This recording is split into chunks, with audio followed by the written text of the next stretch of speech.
मेरे सभी मदरसा आधुनिक शिक्षक साथियों को मेरा नमस्कार। मैं पंकज मिश्रा, मदरसा आधुनिक शिक्षक। जैसा कि आप लोग जानते हैं कि कितना संकट है इस समय हम लोगों के ऊपर, लेकिन जो आयोजन कराया गया था लखनऊ में, जो शिक्षकों का जमावड़ा हुआ, उसको देख करके मंत्री जी गदगद हुए और मैं इस आयोजन को सफल बनाने के लिए उत्तर प्रदेश के कोने कोने से आए हुए सभी सम्मानित मदरसा आधुनिक शिक्षकों को मैं हृदय से आभार व्यक्त करना चाहता हूं, उनका अभिनंदन करता हूं और उनका मैं बहुत बहुत आभारी रहूंगा। जितने लोग वहां पर पहुंचे, उन सबके सहयोग से जो ये आयोजन को सफल बनाया गया, उससे हम लोगों की एक जो सूचना गई है शासन प्रशासन में, बहुत सकारात्मक सूचना गई है और इससे ये प्रतीत हुआ कि अब वो मदरसा आधुनिक शिक्षक किसी के बहकावे में आने वाला नहीं है, क्योंकि वो शिक्षक है। अब वो अपनी लड़ाई खुद लड़ना चाहता है। बैठने के लिए जगह नहीं मिला, खड़े होने के लिए बराबर जगह नहीं मिला, फिर भी हमारे वो मदरसा आधुनिक शिक्षक टकटकी लगाए मंत्री महोदय जी की तरफ खड़े होकर के और देखते रहे, एक आशा भरी निगाहों से। लेकिन मंत्री जी ने हम लोगों को निराश नहीं किया। जिसकी उम्मीद हम लोग कर रहे थे, उन्होंने उस उम्मीद को कायम रखा है और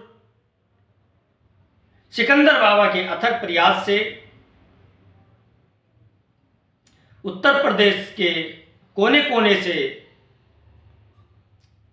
यह सूचना आई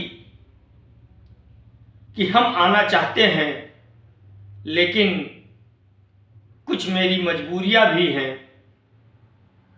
इतनी मजबूरी होने के बावजूद भी जो शिक्षकों का जमावड़ा देखने को मिला लखनऊ में, इतना षड्यंत्र रचा गया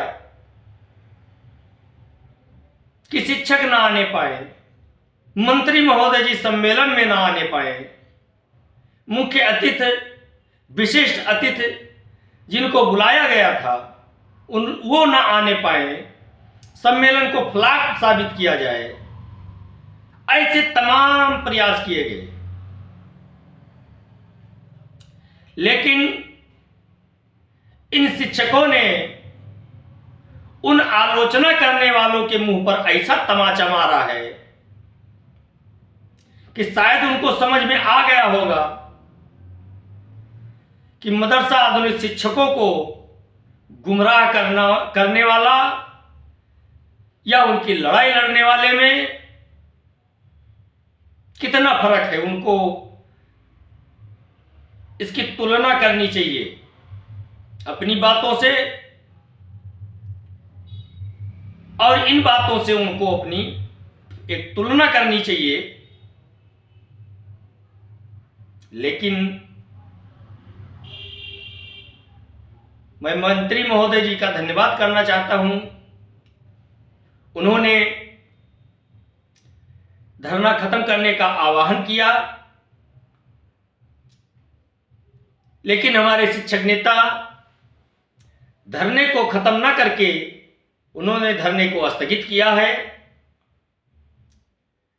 मंत्री महोदय जी ने कुछ महीने का समय मांगा है, हम लोग उस समय का इंतजार करेंगे। अगर हमारी मांग फिर भी पूरी नहीं होती है तो फिर हम अगली रणनीति बना करके कार्य करेंगे।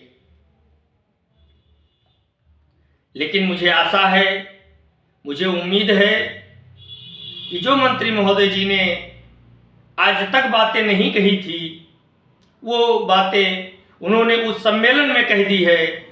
और मंत्री जी पर हमको पूर्ण विश्वास है और सरकार पर मुझे पूर्ण विश्वास है कि हम लोगों का कार्य होगा। और मैं अपने उन शिक्षक साथियों से भी कहना चाहता हूँ, मेरे दोस्त, मेरे भाई, आप लोग बिल्कुल निराश ना हो, आप लोग अपना आपा ना खोएं, आप लोग समय का इंतजार करिए। जो कुछ भी होगा हम लोगों के लिए अच्छा होगा, और जो कुछ भी हो रहा है वो अच्छा हो रहा है। कोई कुछ कहता है, कोई कुछ कहता है, उसको कहने दीजिए, कहने से कोई फायदा नहीं है मेरे भाई, मेरे दोस्त। आपने तुलना की होगी सबकी बातों को लेकर के। जिन जिन लोगों ने अफवाहें फैलाई, शिक्षकों को रोकने का प्रयास किया, मंत्री महोदय जी तक पहुंच गए रोकने के लिए कि आप वहां पर न जाएं। एक षड्यंत्र रचा गया और उसमें मंत्री महोदय जी को ये सूचना पहुंचाई गई कि वहां पे शिक्षक उच्चक कोई नहीं आएगा और वहां पे केवल 100-150 टीचर आएंगे और आप वहां न जाएं, क्योंकि आपके खिलाफ वहां पर नारेबाजी होगा और आप वहां जाएंगे तो आपकी बेइज्जती होगी। इसलिए मैं आपको बताने आया हूं। मुझे जानकारी मिली है कि वहां पर आपके खिलाफ नारेबाजी करने के लिए आपको बुलाया जा रहा है, इसलिए आप उस सम्मेलन में न जाएं। ऐसे ऐसे प्रयास किए गए, हद हो गई है मेरे भाई, हद हो गई है। लेकिन कोई बात नहीं, इसके बावजूद भी मंत्री जी ने अपनी उपस्थिति दर्ज कराई और मंत्री जी ने कहा, जब सम्मेलन खत्म होने के बाद शाम को जब मंत्री महोदय जी से मिला गया तो मंत्री महोदय जी ने कहा, उनके साइडों ने कहा, उनके सचिव ने कहा कि सूचना मिल रही थी कि 100-150 शिक्षक आएंगे, लेकिन आपने तो बिल्कुल शिक्षकों का सैलाब उतार दिया पूरे लखनऊ में। आपका आयोजन बहुत सफल रहा, हम इस आयोजन से बहुत खुश हैं और ये बात हम योगी तक जरूर पहुंचाएंगे। और योगी महोदय जी आज शाम को यही लखनऊ में रहेंगे और आज ही हमारी बात वहां तक पहुंचेगी और हम अपनी बात को पहुंचाएंगे, आप लोगों की समस्या को उठाएंगे और आप लोगों की समस्या का समाधान कराएंगे। इसके लिए मैं प्रतिबद्ध हूं।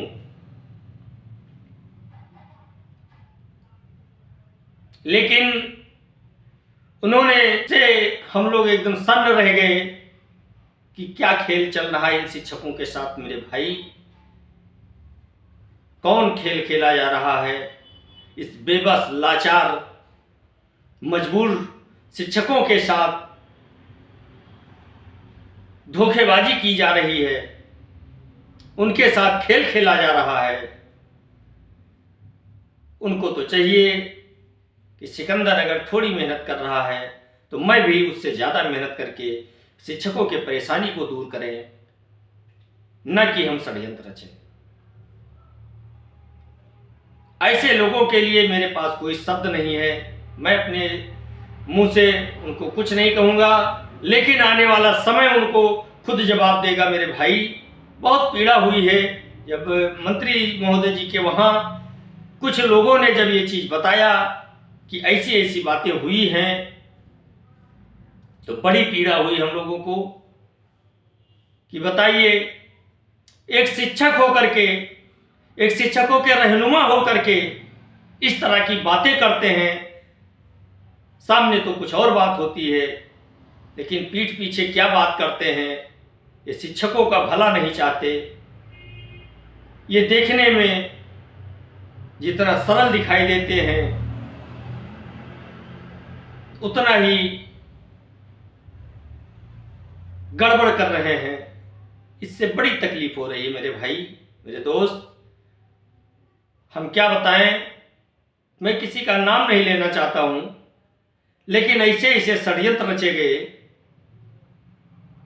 अगर ये षड्यंत्र न रचा गया होता तो शायद आज हम लोग कि स्थिति बद से बदतर न हुई होती, क्योंकि जब देखो तब राजनीति के चक्कर में मदरसा आधुनिक शिक्षकों का शोषण हुआ है, उनकी मांग कमजोर हुई है और उनका विश्वास टूटा है। बाकी कोई कार्य नहीं हुआ है मेरे भाई। बहुत पीड़ा हुई ये सब बातें सुन करके, लेकिन इन सबको दरकिनार करते हुए उत्तर प्रदेश के 75 जिले से, सभी जिलों के कोने कोने से मदरसा आधुनिक शिक्षकों ने अपनी उपस्थिति दर्ज करा करके उनको मुंहतोड़ जवाब दे दिया है कि आप कोई भी कसर नहीं छोड़े। फिर भी हम लोग यहाँ पर पहुँच गए और पहुँचे हैं और हम अपना काम करवा के जाएंगे, मुझे पूर्ण विश्वास है। और हम लोग जाग रहे हैं, जागना शुरू कर दिए हैं। आपकी दुकानदारी बंद हो रही है, आपकी दुकानदारी बंद हो जाएगी। मैं अपने उन मदरसा आधुनिक शिक्षक साथियों को भरोसा दिलाता हूं मेरे भाई कि मैं मरते दम तक आप लोगों की लड़ाई लड़ता रहूंगा और कहूंगा कैसा भी करके आपका काम होगा, चाहे जो हो जाए आपका काम हो करके रहेगा। मुझे सिकंदर बाबा के प्रयासों पर पूर्ण भरोसा है, मुझे सुनील सिंह के प्रयासों पे पूर्ण भरोसा है, मुझे अनंत प्रताप सिंह के प्रयासों पे पूर्ण भरोसा है, मुझे कृष्ण कुमार कनौजिया जी के प्रयासों पे पूर्ण भरोसा है। ये सभी लोग मिलकर के हम जैसे मदरसा आधुनिक शिक्षकों का कार्य कराएंगे, ये बिल्कुल निश्चित है। हम लोगों के भी अच्छे दिन आएंगे और आप लोग परेशान ना हो, उलझन में ज्यादा ना रहें। हम लोगों का बकाया भी मार्च तक मिलेगा और हम लोगों की स्कीम भी कुछ समय के बाद चलेगी और चलेगी इस तरह से कि अब की बार जब चलेगी तो फिर दोबारा इसका झंझट खत्म रहेगा, ऐसा सुनने में आ रहा है मेरे भाई। आप लोग परेशान ना हो, आपको आपकी समस्या का समाधान ढूंढा जा रहा है, आपकी समस्या का समाधान भी होगा, आपके जीवन में खुशहाली भी आएगी और खोया हुआ सम्मान भी हम लोग अपना वापस पाएंगे, ये मुझे पूर्ण विश्वास है मेरे दोस्त। इसी के साथ मैं अपनी वाणी को विराम दूंगा। नमस्कार, जय हिंद, जय भारत।